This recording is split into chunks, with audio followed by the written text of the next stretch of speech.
Broadcasting from the business capital of the world, this is the Podcast Business News Network. Welcome back, everyone. Take this second right here, this moment, slice it right now. Right now. Or let's go to this one right here, right there. What's wrong? How about this one? This second right there. What is wrong with that moment, your life? Nothing. Think about that for a minute. We're going to talk about that today. Partly living in the moment and how impactful it is. And we're going to see where that takes us. And I'm telling you, it's a game changer once you figure out that living in the moment is it. She is somebody that helps people realize that and so much more. She is an amazing psychotherapist, works with all different individuals from children on up to adults, and she's back with us. Learned so much in the last number of podcasts we've spoken with her. Susie Engel is on the program. How are you doing today? I am fine, Steve. Thank you. How are you? Very well, very well. And good. Am I getting that right? Do you agree that if you just slice this second right here, what can be wrong with it? Yeah, I mean, that's a better question. What could be wrong with it rather than what's wrong? Or we could ask what's right. What's right about it or what's okay? Well, I guess we should say where we're going with it. Without thinking about the past and without thinking about the present, if you're thinking about this second right now, and you don't have those reference points of then and now, just then in the future, I think it's perfect. There's nothing wrong. Exactly. I love this. I love this beginning of a conversation, and we don't know where it's going to go because it's moment to moment. And it's also this almost, I don't know the word, almost a calm. It's almost a calm if we're just in this moment. Yes. And now we're in another moment. And now we're in and when you said what could be wrong, that's a better question. Or what is right about it? Because you know what's right about it is how we are in this moment. How am I? How are you? In this moment, I feel very good. I feel very calm. Yes. Yes. Now, granted. Granted, not in the past. That's the game changer. There it is right there. Because we don't have anything to deflect the moment. And I'll share, it was 4 years ago. I met somebody on my journey, and she said to me, "Why don't you ever live in the moment?"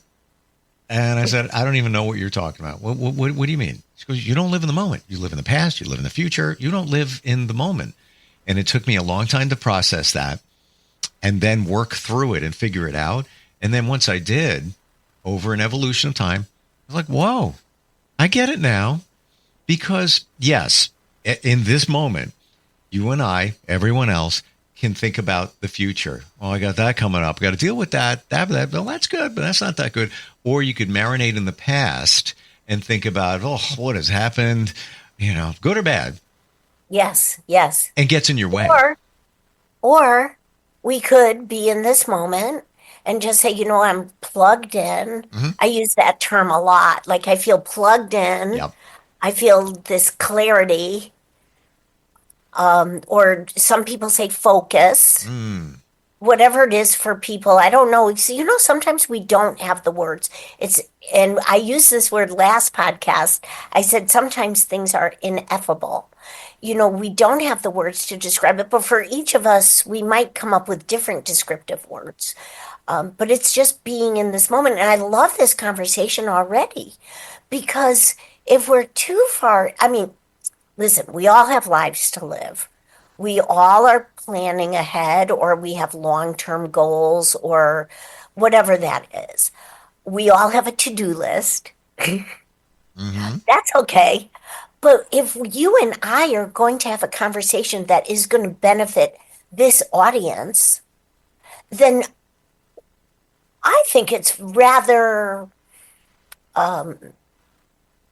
respectful, or maybe not respectful, but important for us, more important for us to be in this moment for the audience, for our sakes, for our health. 100%.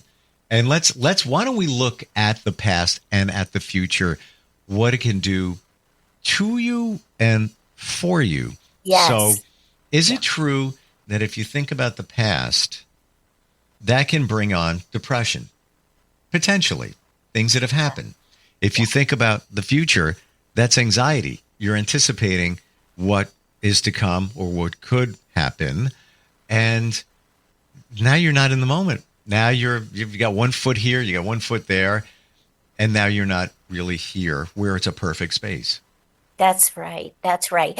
Well, and if we're in the, I definitely understand that if we are not in this moment, we are someplace else. Where that is, it could be the past, it could be the future, it could be like I'm out of myself. There's a lot of options. And what happens is whether we I don't want to oversimplify that if we're in the past, we're going to bring on depression. If we're too far in the future, we're going to bring on anxiety. Although Sure. I think that there's a lot of research that can back that up, but it's probably way more complicated. And maybe this is a conversation that we're going to have from time to time here on this podcast series. But I will say that the one issue that is for sure, and you nailed it, is if we are in the past or we're too far in the future, we're missing out. We're missing out. That's a perfect, beautiful description. And so is what you said before, clarity.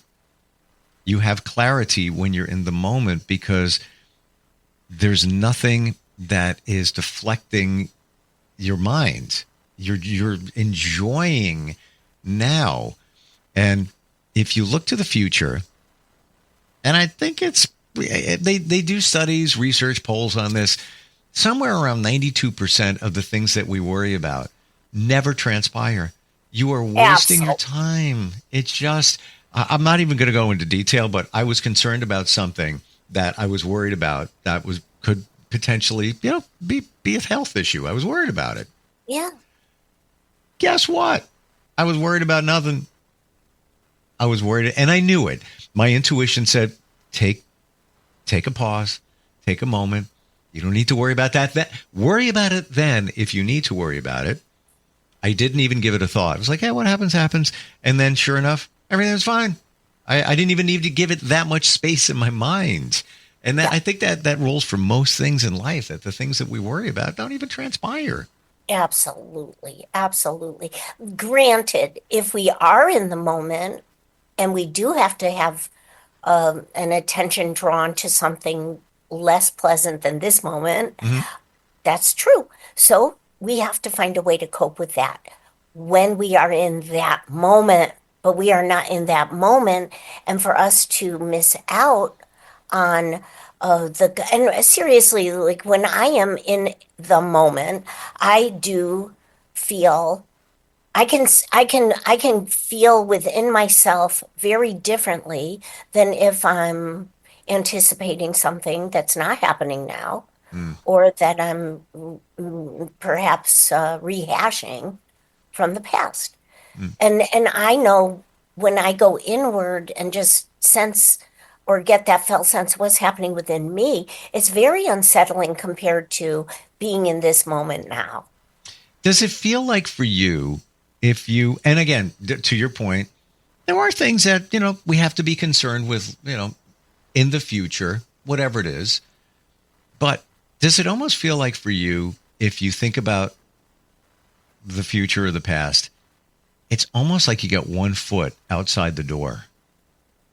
Yeah, I think that you mentioned that too. If we have 1 foot in the past and 1 foot in the future, then we are not, we're neither here nor there. And they're probably like children's stories that represent that. I mean, I'm trying to evoke in my mind, like, what is this? Oh, it could be the Billy Goat's Gruff, like the grass is always greener. Mm. Well, what are we going to miss out on? I don't know what the children's stories are, but I imagine that if we're neither here nor there and we're straddling these moments, again, I'm going to say the words, we're missing out. And that's a terrible loss. It's bad enough that we have experiences that are imposed upon us that cause loss, Yeah. and we have to come to terms with that. But for us to have the empowerment or the state of mind to say, wait a minute, I have to reel myself in and get back into this moment, that's something we're all capable to do. How do you do it? How is that done? Is there, I'm not going to say a magic scenario, secret sauce to get into the moment, to stay in the moment. I don't even have that answer. The only thing that comes to my mind is, if it's the future, worry about it when you need to worry about it. Worry's not even the right, that's not even the right word. So you shouldn't be worrying. See, what did I just do? Yeah, yes. That was bad. You're programmed. I'm programmed. That's kind of society. That's like society's like subliminal messages to us, or family messages, or whatever. Oh, I hate myself for saying that, Susie. That was just like, no, but that was wrong. It was like, why? Yeah. What do you? Even if it's, I'm going food shopping later. Got to do that. All right. Yes. And that could be under the category of, I'll worry about that later.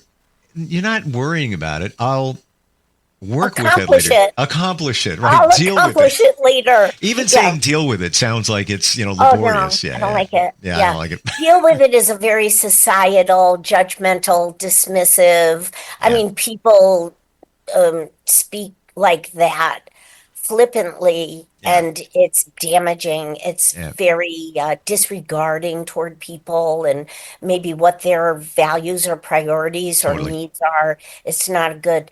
And it's really, this is a great part of our conversation right now for people to be aware of that, because there's a lot of, people say whatever, that also is very, it's not whatever. It's dismissive. So that's me, true.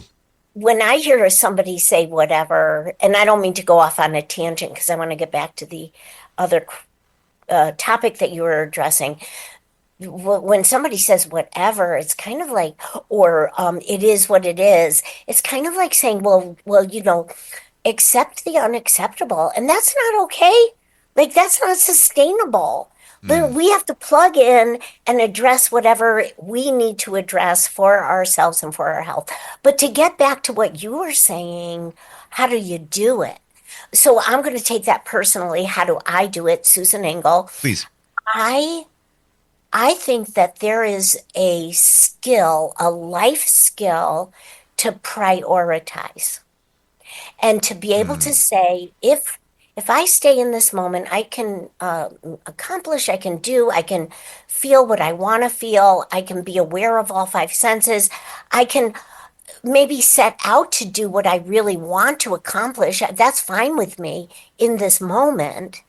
But for me to have the strength, and I don't mean like strength, like I can lift strength, but really the resolve to say I can prioritize and not be interrupted, because this is my priority right now.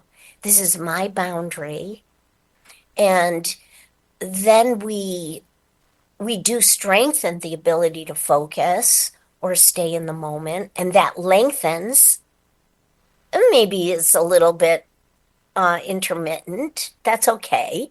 But it strengthens or lengthens, and before you know it, you've been immersed, or I've immersed myself. Let me keep it in the proper tense. I've immersed myself in something that I've prioritized for myself, and probably received within myself fulfillment.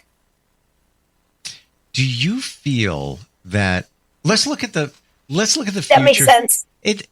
The fulfillment, I totally get. Okay. And I want to add another word. and tell me how this resonates with you. Embrace it.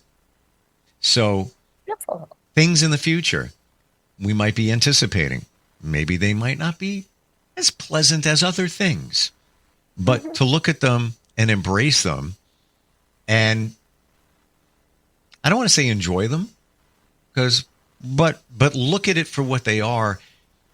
And I don't want to say with the rose-colored glasses on, but look at it as a positive of, I'm going to get, let's say it's a challenge in the future. Mm-hmm. To know that you're going to go over that speed bump of challenge, and then to say to yourself, hey, I did it. All right. That I have the opportunity to go through that, and then I'm going to be stronger for it.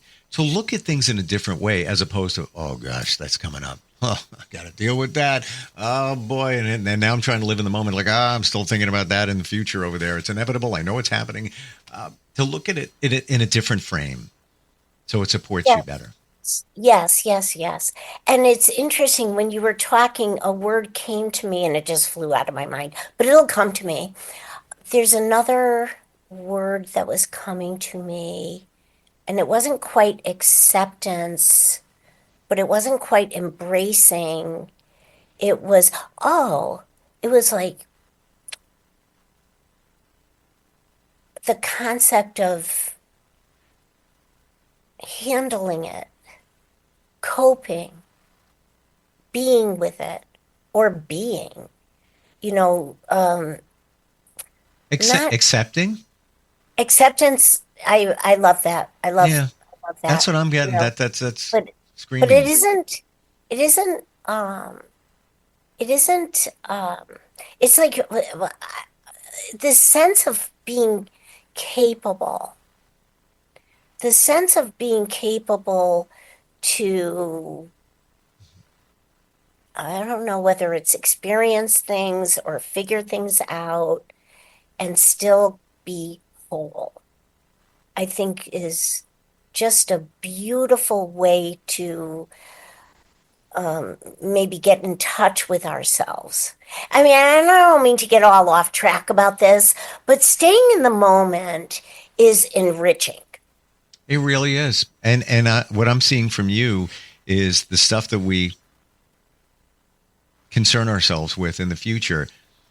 Once you've been through a number of things, I believe you just build that resilience to know that it's going to be okay no matter what.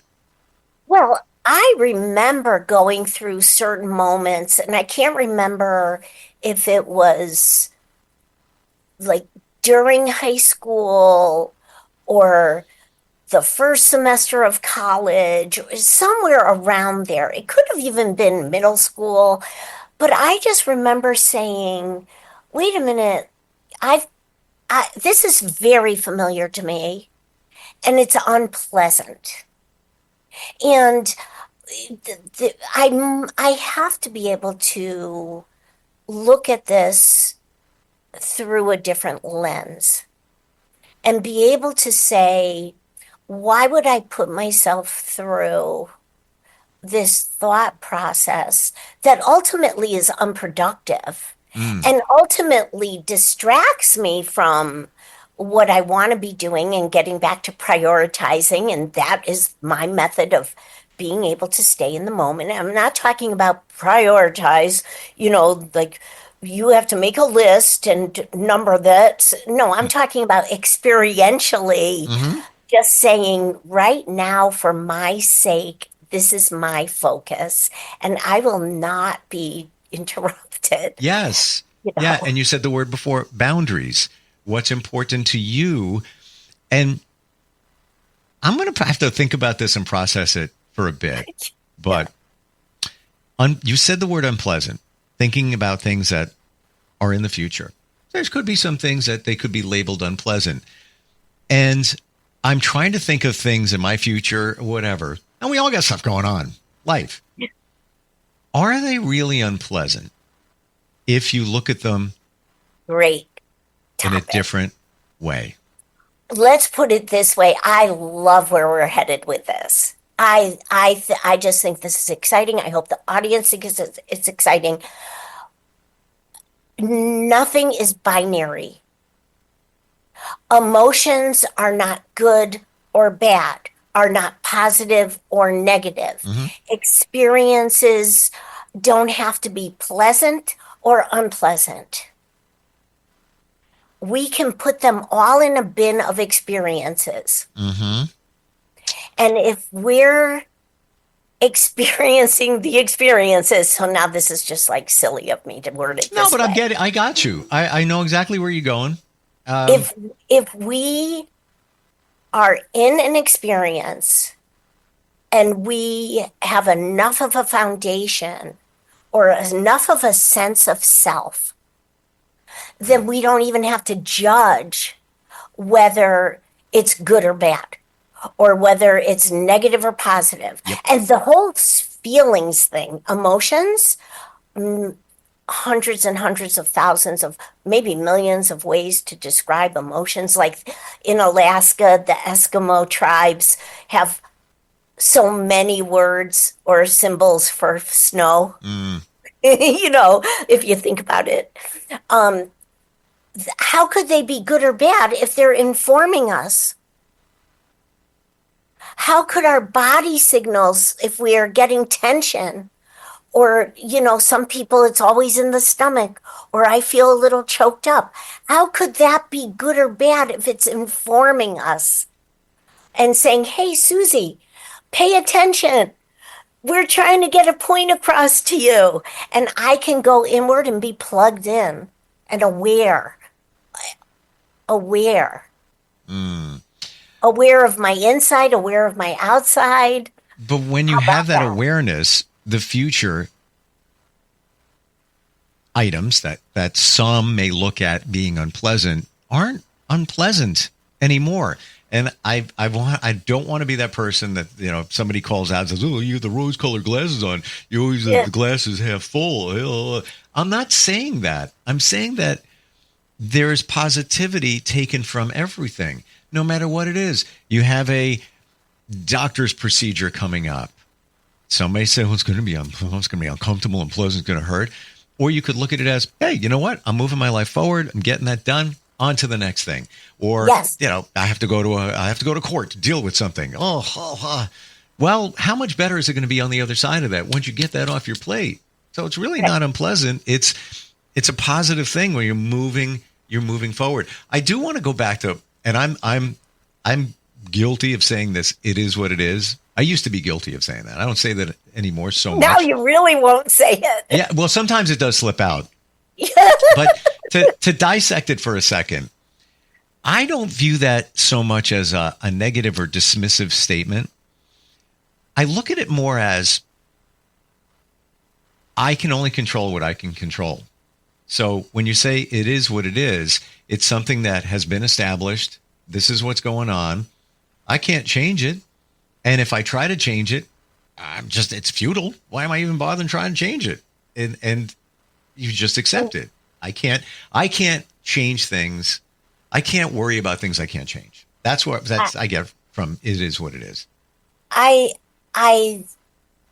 Then I'd rather you say I can control what I can control, and I am not held back by things I can't control.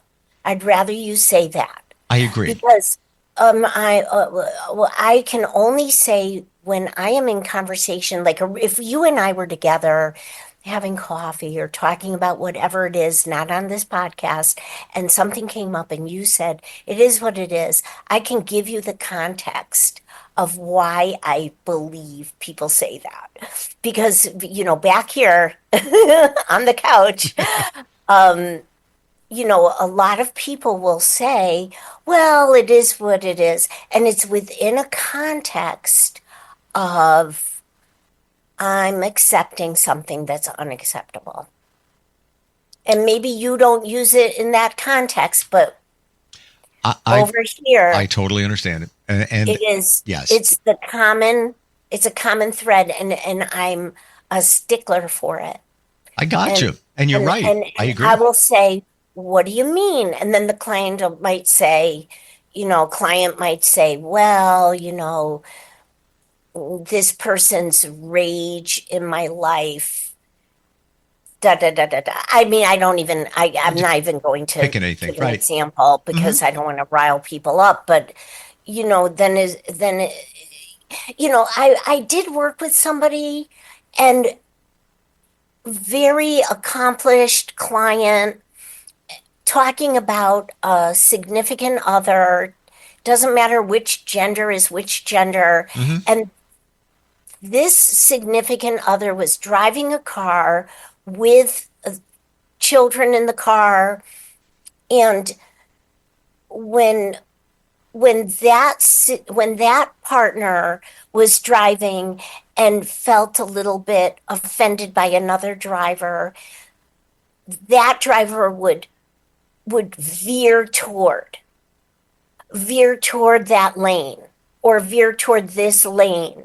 And the client is telling me how alarming that is and how scary it is. And the more I was listening, and the client said, well, it is what it is. And I said, what I say, it sounds like you're accepting something that's not acceptable. And that's unacceptable. What is that? What is that about you? What's going on? I didn't say, what is that about you? I said, what's happening right now? And it turned out that there was a deep fear of abandonment and being alone, and accepting the unacceptable because she or he was with that person. So, we're going deep here. Was she, this person, afraid to say something to the spouse, significant other, for fear of them getting angry, judgment, and potentially, I'm going way deep here, of that person, all right, well, I'm out of here, and fear of abandonment. So they would hold that inside and not even say anything. Right. And I really don't think that would have been the scenario. No, but in the subconscious mind, yeah. This client, successful, adept so now I'm doing the gender thing, adept at her profession, but didn't have the voice for whatever reason. But so it sounds we're like off the but this is our moment right now. This is it is what it is. What a lot of people deal with. Why didn't she say something, and why did she just accept the unacceptable in this instance? Because it sounds like she has a fear of abandonment. So if I rock the boat with the other person, in her mind, deep-seated, would it ever happen? Probably not. But she's afraid that could be the camel that breaks the straw's back, or the straw that breaks the camel's back, where that person will say, you know what, that's it. I'm done with you. We're over. We're finished. So that deep-seated fear makes her accept the unacceptable, and it is what it is. And I see it that way. Well, it's fear-based. It's fear-based. Totally fear-based. 100%. It's fear-based, and it's at her expense. 100%. And guess what?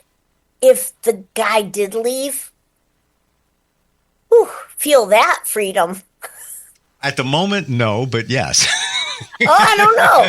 Well, maybe. I don't know. But listen, I didn't mean to go off on a tangent about that, but I think it's very important to listen to our language. Okay. And the final thought, because I was actually going to go there. It is what it is. Now, I don't always view it in accept the unacceptable, but completely true. And I probably have said it is what it is in that context. But the other context where a situation presents itself and it can't be controlled, so you just roll with it. I almost always want to say that, well, I can't control it, so I'll just deal with it. But what am I saying right there? I'm using the word can't. And you said, you reframed it in a different way. So the language, I'm already speaking from a place of negativity and lack by saying, well, Absolutely. I can't control it. It's even being mindful of the language that we use. Absolutely. These nuances. And this is a conversation for our future as well. I have conversations with people and I say, "Oh, did you ever think of wording it this way?" And people say, and I'm talking about here, not I don't talk like this to family and friends. Sure. But clients. And clients will say, "Oh, I do. I say that. I say that." And then and then I say, "How do you say it?" Which is wonderful. And they say it in a totally different way that sends a very different signal, a very different message to the receiver. And it's the nuance of language that is such a gift to us. There's a whole podcast in that alone, and things that we're speaking to our subconscious, and it's listening. And one of my I usually say this, and I've reframed it, where I can't wait to have that steak tonight. I can't wait to get together again. You're telling your subconscious, you're telling yourself, wait, instead of saying, I'm looking forward to that. I'm looking forward to that. Yeah, that's a good example. Little nuances. Yeah. Well, we're out of time. It goes so fast. I say that every time. But it's so nice discussing these things with you, Steve. Thank you. Same with you, Susie. And you gave me different views of a lot here. But you know what? It was wonderful living in the moment with you. Thank you. Yeah. How does somebody else live in the moment with you? How do they find you? Yeah, really, reach out through my my website. It's Susan Engel, SusanEngel -LCSW.com. Yep. Super simple. Start the conversation. Start the path to changing your life. You can do stuff virtually as well. And let's do a big virtual Zoomcast together with questions and answers. I would love to do that. I'm looking forward to meeting with you next time. I thank you. I do too. All right. Thanks. Be well. We'll catch up soon. Thank you. We'll be right back.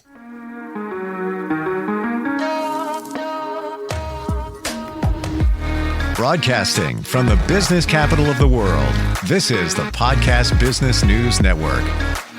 Adopt US Kids presents Multiple Choice Parenting. Your daughter just had her first breakup. Do you A, put yourself in her shoes? How could he do this to you? And for Sheila, she has split ends. B, console her? Oh, sweetie, this is going to happen a lot. 4, maybe 5 more times before you get married. C, take charge? Got to get this all straightened out. Give a little talking to, man to man, mano a mano. Hey, Steve! It's now a good time? No? Okay, no problem. Bye. Or D, help her find a new boyfriend? I know a great place to meet boys. The internet. Nice, single boys. Never mind. How about some ice cream? As a parent, there are no perfect answers. But you don't have to be perfect to be a perfect parent. Thousands of teens in foster care will love you just the same. For more information on how you can adopt, visit adoptuskids.org. A public service announcement from the U.S. Department of Health and Human Services, Adopt U.S. Kids, and the Ad Council.